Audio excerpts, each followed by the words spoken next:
Drama Bintang di Langit Syawal mengisahkan tentang Syawal, seorang remaja yatim piatu yang membesar di rumah kebajikan, kendalian Ustaz Fadil. Meskipun hidupnya mendapat kasih dan bimbingan Ustaz Fadil, Syawal sering memberontak serta bertingkah nakal bersama dua sahabatnya. Ini disebabkan oleh kerinduan mendalam terhadap kasih keluarga yang tidak pernah dirasai. Ketika hubungannya dengan anak Ustaz Fadil, Irwan, mula diwarnai rasa cemburu dan persaingan, Syawal semakin tenggelam dalam kekosongan diri. Segalanya berubah apabila Syawal menyedari kemunculan seorang lelaki misteri bernama Latif yang kerap datang ke rumah kebajikan itu dan meninggalkan sejumlah wang kepada Ustaz Fadil. Kehadiran lelaki tersebut mula menimbulkan tanda tanya dalam diri Syawal. Lebih-lebih lagi apabila dia merasakan bahawa Latif mungkin bapa kandungnya yang telah lama dicari.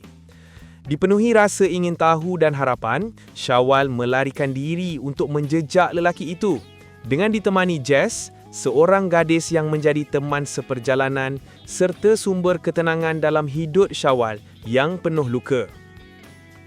Pencarian yang disangkakan akan menutup kekosongan hatinya bertukar menjadi ujian berat apabila Syawal mendapati bahawa Latif ialah seorang bekas pondan dan bekas pelacur. Kebenaran itu menggoncang keyakinannya terhadap makna kasih sayang dan keluarga. Dalam kekeliruan itu, Syawal terpaksa berdepan persoalan tentang penerimaan, pengorbanan dan arti sebenar cinta tanpa syarat. Meskipun dibayangi masa silang, Latif berusaha berubah demi anaknya. Namun, Syawal sendiri berperang dengan rasa tidak selesa dengan persekitaran baharunya. Perlahan-lahan, dia mula menyedari bahawa di sebalik kehidupan gelap Latif, tersimpan keikhlasan dan kebaikan hati yang membantu ramai insan teranaya. Pencerahan yang datang daripada pertemuan itu akhirnya membuka ruang bagi kedua-duanya untuk mencari arti sebenar kasih dan pengampunan.